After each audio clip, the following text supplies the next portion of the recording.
Saludos, soy Alfonso Salvador y esto es Curiosipop. Empezamos. Bienvenidos a Curiosipop, el podcast para entender nuestra cultura y tradiciones un poco mejor. El tema de hoy es la beatificación del mártir Antonio Molle Lazo. Tenemos con nosotros a su sobrino nieto Antonio Molle Torne. Muchas gracias, Antonio, por estar aquí. Hola, buenos días. Vamos a empezar. Antonio, mejor que tú, nadie. Cuéntanos la biografía de tu tío abuelo para nuestros oyentes. Pues mi tío nació en Arcos, un 2 de abril de 2015, coincidiendo con la Semana Santa y justamente en el momento que daba a luz mi bisabuela, uno de los pasos que procesionan de madrugada en Arcos, pues se paraba justamente en su puerta. Parece ser que ya estaba predestinado a algo, ¿no?, desde su nacimiento. Estupendo.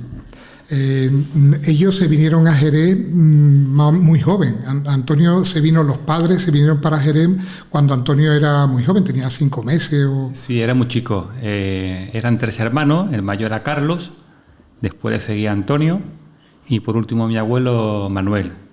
Pues Antonio era muy chico porque prácticamente el parvulario, lo que a día de hoy es el infantil, ¿no?, los 5 añitos, cosas así, pues lo hizo en Jerez. Lo hizo en Jerez. Claro, estudió en el colegio de los hermanos de la escuela cristiana, sí, en La Salle. En La Salle. Y en el antiguo Buen Pastor, que estaba en la Alameda Cristina. En la Alameda Cristina, en la Alameda, que yo lo conocí, bueno, porque yo soy un poco mayor, pero lo conocí el colegio aquel. Bueno, después estudió allí hasta los 15 años. Sí. A los 15 años se colocó como meritorio. Meritorio significa que no cobra. O sea, sí, para entendernos hoy en día, el meritorio es el equivalente a becario. O sea, un becario es lo mismo que un meritorio. Entonces, entró como meritorio Antonio en Renfe. Bueno, en Renfe no, entró en Ferrocarriles Españoles. Sí, aparte de haber estado trabajando un tiempo también en las bodegas típicas, sí, de Jerez, también, como bien dice Alfonso, estuvo en Renfe. Allí, pues, lo pasó mal. Lo pasó mal porque había miembros anarquistas de la época, había del Partido Comunista, que desprosticaban, ¿no? Hablaban mal de la Virgen, decían palabras obscenas, ¿no? Y él, pues, a su corta edad, digamos, pues los corregía, ¿no? Quiera que no, decía, oye, no diga esto, no diga lo otro. Claro, y eso pues se ganó, en cierta manera, en aquella época, una mala fama. Mala fama. Aparte que posteriormente, según creo, los propios sindicalistas pues echaron a todos los meritorios o becarios y nada más que podían entrar sus hijos. O sea, lo cual lo veo yo que fue una barbaridad, pero que bueno, que está oculta, pero que es una realidad. Entonces, sí, tu tío tuvo que abandonar quizás su vocación, porque si tú entras en ferrocarriles es también una vocación. Tuvo que abandonarla por motivos espurios por parte de los sindicalistas, el echarlo de que estuviera allí trabajando en eso. Exacto. Bien, después ya entró en una bodega.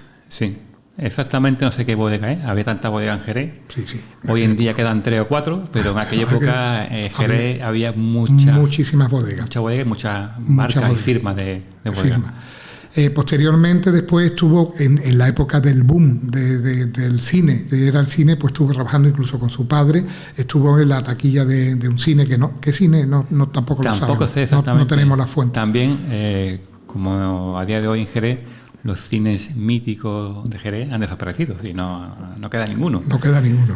Prácticamente no. Antiguamente sí, había mucho cine chico, humilde, pero había mucho cine, y la gente iba mucho al cine. Era algo impresionante. Estamos hablando de 1920, 30, sí, de esa fecha, que el cine pues era un acontecimiento. Tenemos, por ejemplo, la primera imagen de los hermanos Lumière, salía como hemos hablado de trenes, de Renfe, salía un tren y la gente salió corriendo, sí, cuando lo vio en la pantalla, porque estaban asustados, se creía que el tren iba, y eso que era en blanco y negro, iba a pasar a la pantalla. Bien.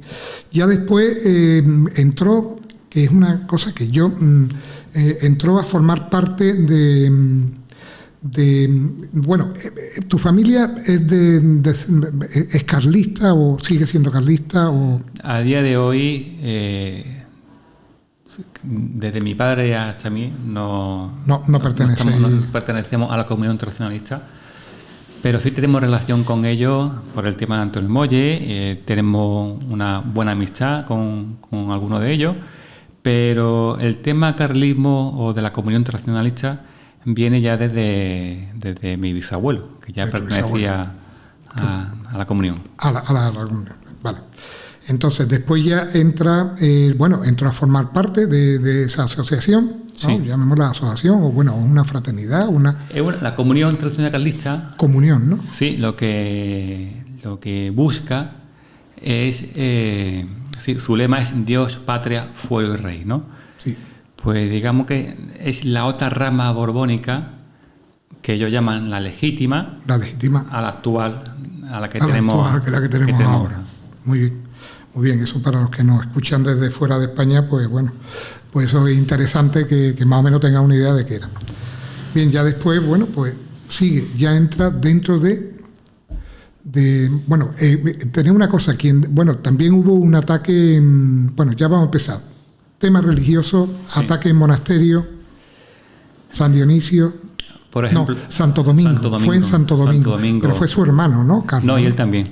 Estuvieron los dos. Los dos. La historia es la siguiente. Ellos, como pertenecientes a la comunión tradicional carlista, pues tenían unas misiones. Hay que tener en cuenta también que dentro del carlismo ellos eran muy católicos fervorosos. Sí. Ellos defendían, como bien ha dicho su lema, Dios lo primero, patria segundo, ¿no? Pues lo tenían ellos muy en cuenta. Entonces, una de sus misiones principales era defender los conventos, la iglesia, porque ya sabemos que en aquella época, en los años 30, la quema, la tortura, la matanza de sacerdotes, de monjes, de monjas, estaba a la orden del día. Entonces, pues como se enteraron que iban a prender fuego a Santo Domingo, se fueron para allá un grupo de amigos y entablaron una disputa, ¿no? Pues a causa de esa disputa, ellos terminaron en la cárcel, pero consiguieron que Santo Domingo no saliera ardiendo. Pues mira, bueno. Cosa que sí se consiguió, que sí consiguieron destruir la Basílica del Carmen. Sí. Que gracias a Dios, pues la Virgen del Carmen pudo ocultarse. Yo sé un familiar, un descendiente, que la tuvo en su casa oculta durante todo el proceso.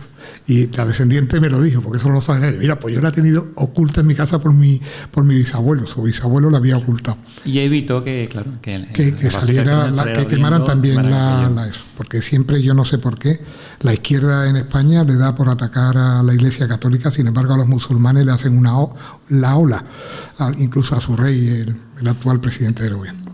No sé por qué, pero tienen siempre con la Iglesia, que no lo entiendo, pero bueno. Son cosas y más cosas de aquella época, ¿no? Sí. Entonces, también que se me había olvidado, cosa muy importante, que fue que Antonio Molle era terciario carmelita. Era miembro de la Tercera Orden del Carmen, que no es pertenecer a una hermandad, eso es pertenecer directamente al Carmen.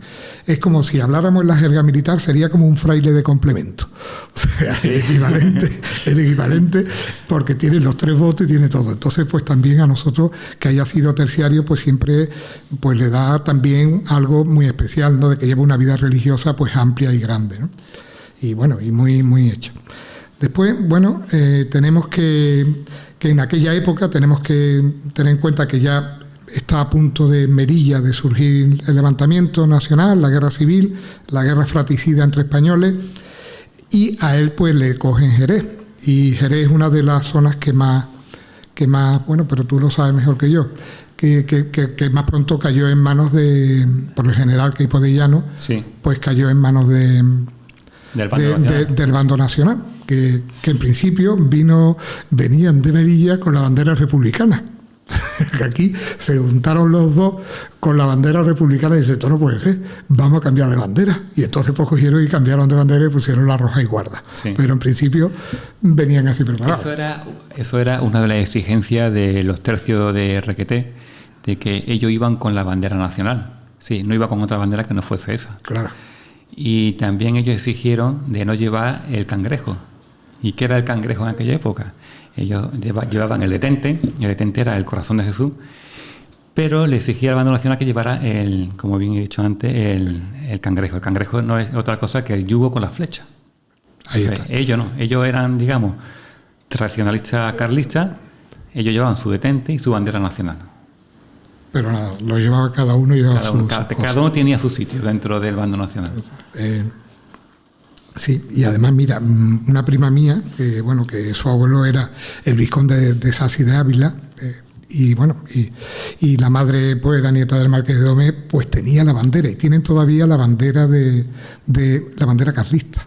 Y tienen una bandera porque la pagó su abuelo la pagó, el vizconde. Cogió y pagó la bandera y la tenían en una caja muy grande, con mucho eso, y la guardan, pero vamos, no se la enseñan a nadie. Pero tienen la bandera. Seguimos conservando la bandera del tercio de la Merced, está en el Museo del Carmen, sí, que es una cruz de Borgoña con el fondo blanco. Sí, otro distintivo también del carlismo, la cruz de Borgoña o la cruz de San Andrés. O la cruz de San Andrés, que precisamente en Hispanoamérica la quieren poner porque quieren la unidad de Hispanoamérica. Y la bandera que piden los argentinos,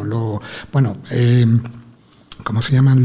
Pues es la cruz, es que es esta, vamos, la cruz de Borgoña, es la que es blanca con una aspa en roja. En roja. Y esa pues la que piden como bandera de la hispanidad, que evidentemente nuestros íntimos enemigos, los anglos, pues no lo van a querer. Eso ya no podemos, que la unidad de los españoles, de los que hablamos español, que en este caso le correspondería a México tirar del barco, sí, no a nosotros, a España, sino a México y a Brasil por la hispanidad, le correspondería a ellos, pues tendríamos esa bandera. Y en Argentina hay muchas personas que quieren la unidad de España y que ya están defendiendo incluso toda esa leyenda negra que han dicho de nosotros que era totalmente falsa. Claro, es que es una bandera, digamos, nacional de aquella época, claro, del Imperio Español, de los tercios, y la bandera nacional actual, roja y guarda, es precisamente de la Armada. De la Armada, que y además que se ve desde lejos. Y entonces, pues es una bandera que fue en 1800, siendo reina Isabel II. Era, la regente Isabel II. El objetivo de esa bandera tan llamativa era que los barcos españoles se vieran desde lejos, y no se confundieran con los barcos ingleses o de otras naciones. Sí. Y ahí pues surgió que es la bandera que tenemos ahora, pero antes habíamos tenido la otra bandera.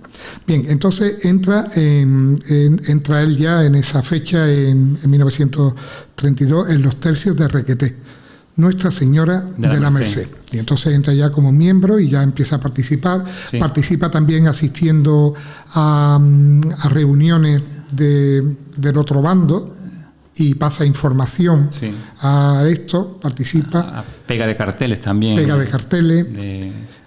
Y ya por último, pues tuvieron que enfrentarse al otro bando, ¿no? Una vez entrada la guerra.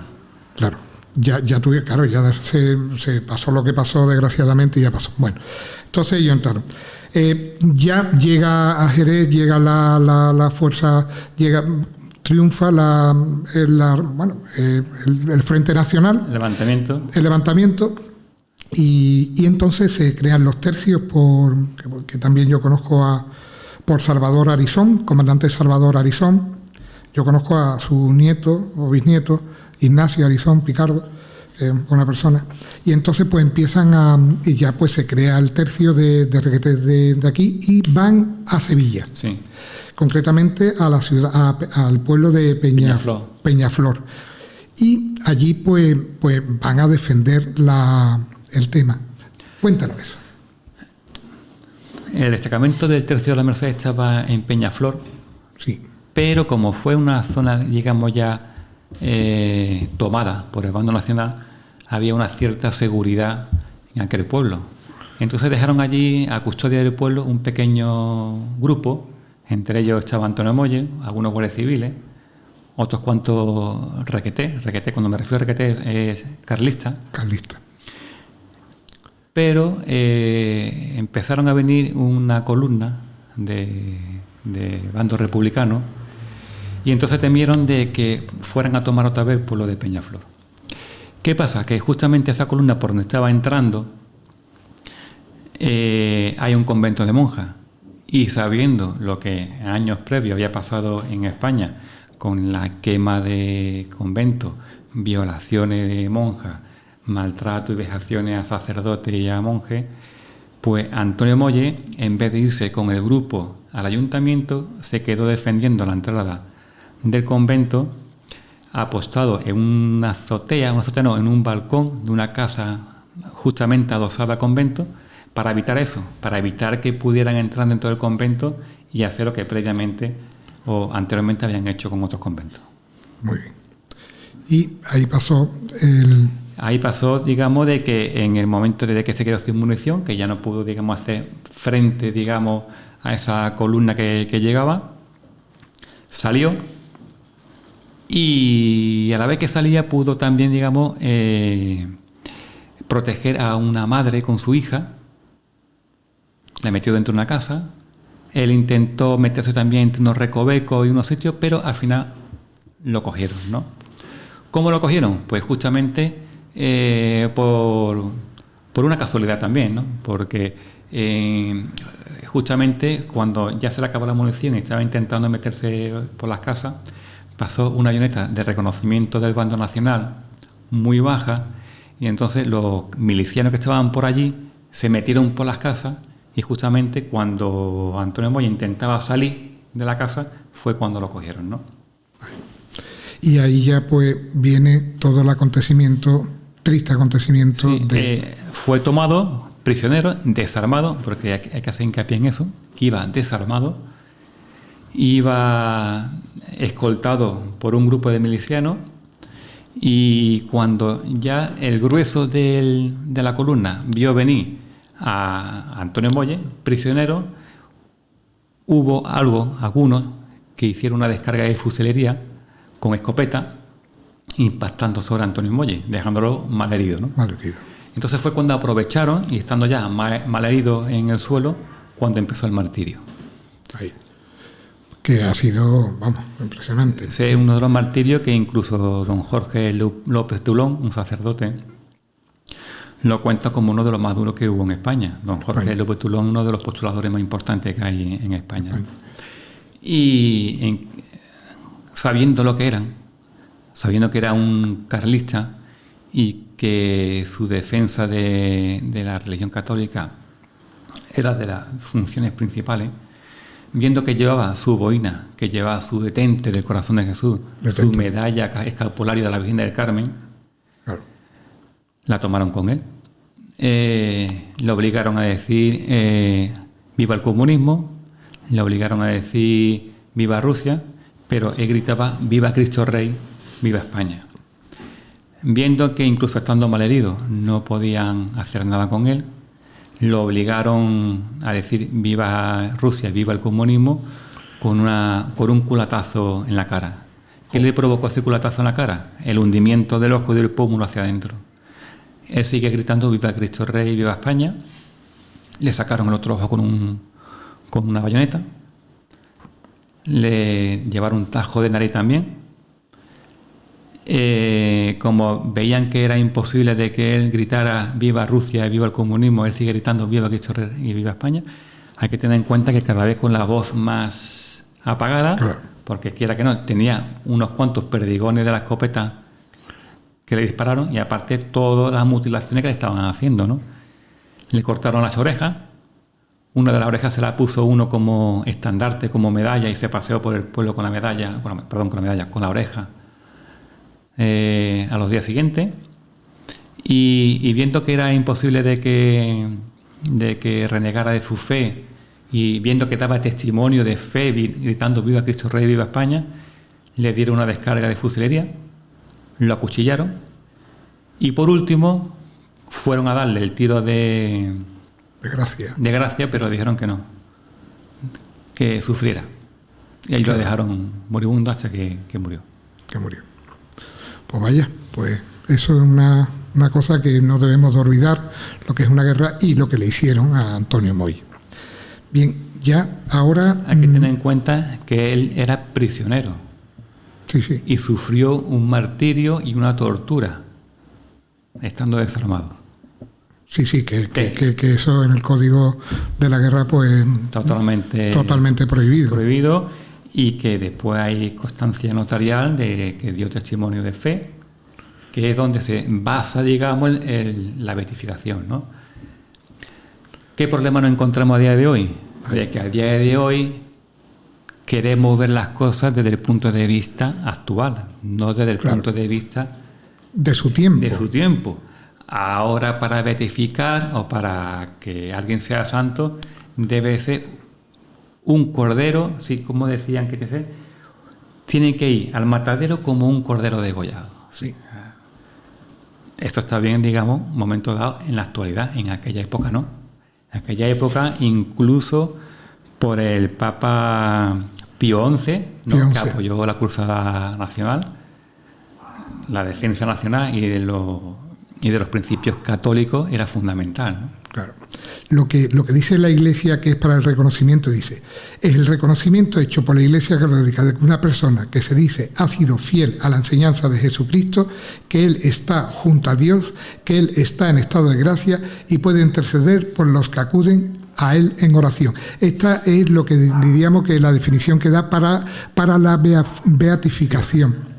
Aparte de que la beatificación exige que sea un mártir, por ejemplo, sí, ya tiene derecho a la beatificación. En este caso es evidente que lo es. Sí.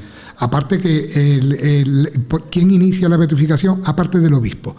¿Quién está iniciando los procesos de beatificación por parte vuestra, aparte del obispo de la diócesis que al que le corresponde por derecho canónico? Dime. Ahora mismo la beatificación está parada. El proceso quien lo lleva es la Asociación de Servidores de Cristo Rey, del cual yo soy el presidente, y el objetivo que tenemos ahora mismo es hacer una beatificación individual, ya que colectiva ha sido algo más complicado, vamos a intentar hacerlo individual. Muy bien. ¿Qué requiere eso? Si queremos llevarla a través de la diócesis de Jerez, pues habría que pedir un permiso a Sevilla para traernos la causa a Jerez. Y desde aquí intentar hacer la beatificación. Normalmente la beatificación se hace en el lugar en el que ha fallecido o ha sido martirizado la persona. ¿Y entonces qué pasa? ¿Que lo tendréis que traer a Jerez? Si los cánones de la Iglesia ponen que sea en Sevilla, pues... No hay ningún... Sí, no, pero podríais traerlo a Jerez, ¿no? Sin problema. Siempre y cuando las dos diócesis estén de acuerdo y se pida los permisos reglamentarios. Los permisos reglamentarios. Muy bien. Vale, pues bueno. ¿Y qué otra cosa más puedes tú decirnos? Pues de Antonio Mollelazo lo que sí puedo decir de mi tío es que tuvo consideración de mártir y de santo desde el minuto uno, desde el primer momento. Sí. ¿Por qué? Porque se le atribuye muchos favores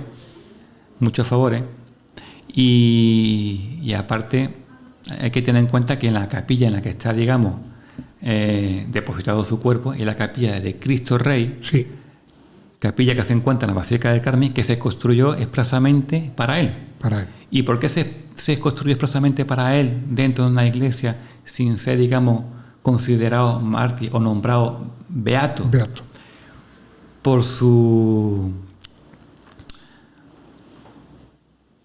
Porque tenía su consideración de mártir y de santo en el primer minuto uno. Claro, y es que eso es una consideración que tiene de entrada. ¿Qué pasa? Que en los años 30 y 40, a finales de los 30, a principios de los 40, mucha gente iba al cementerio, al antiguo cementerio de Jerez, que estaba en el cementerio de la Merced. En la Merced actual.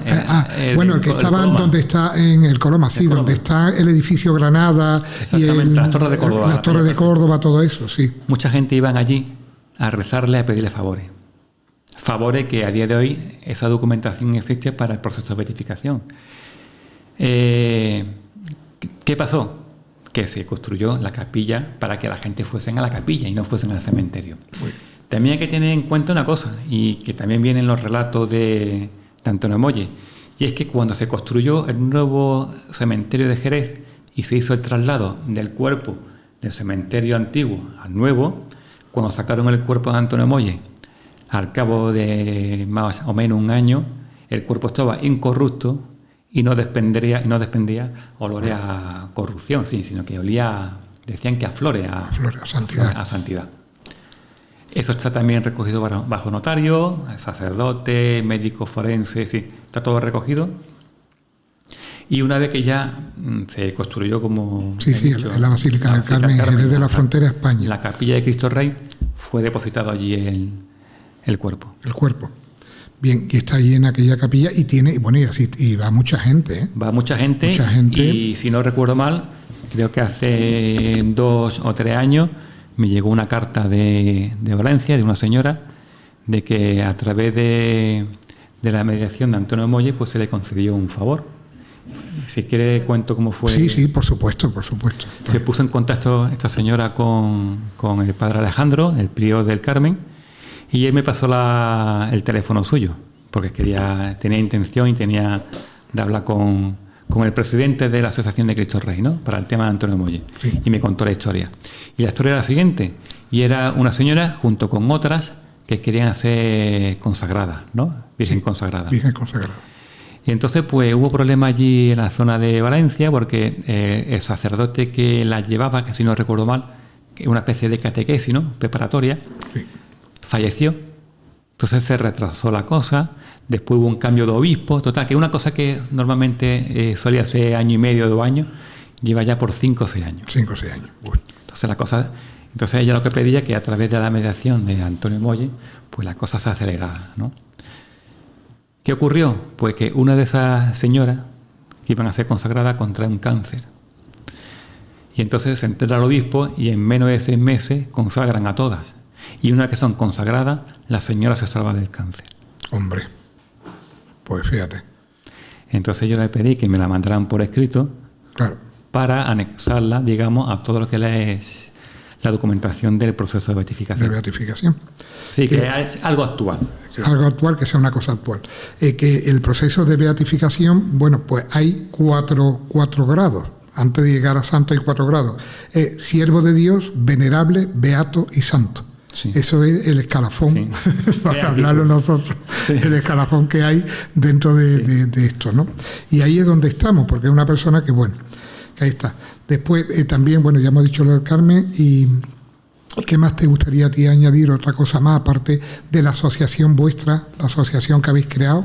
Si queréis que dejemos en las notas el correo de la asociación, por si alguien se quiere poner en contacto con vosotros, sí, pues lo dejamos. Pero si quieres decirlo. La Asociación de Servidores de Cristo Rey fue creada en los años 40 y su función principal es el culto, rendir culto a Cristo Rey, porque hay que tener en cuenta de que en la capilla de Cristo Rey quien preside la capilla es la imagen de Cristo Rey.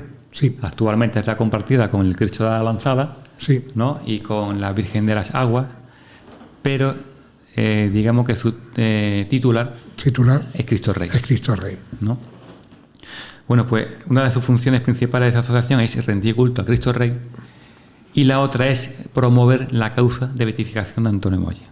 ¿Cómo? Recopilando toda la información, esa información ya la tenemos, sí, y todo aquello que se le cumpla o se le atribuya un tipo de favor, pues que se nos haga llegar, ¿no? Bien por correo electrónico o a través de la dirección de la Basílica del Carmen o por un teléfono, que ahí tenemos justamente. ¿Qué tenéis ahí?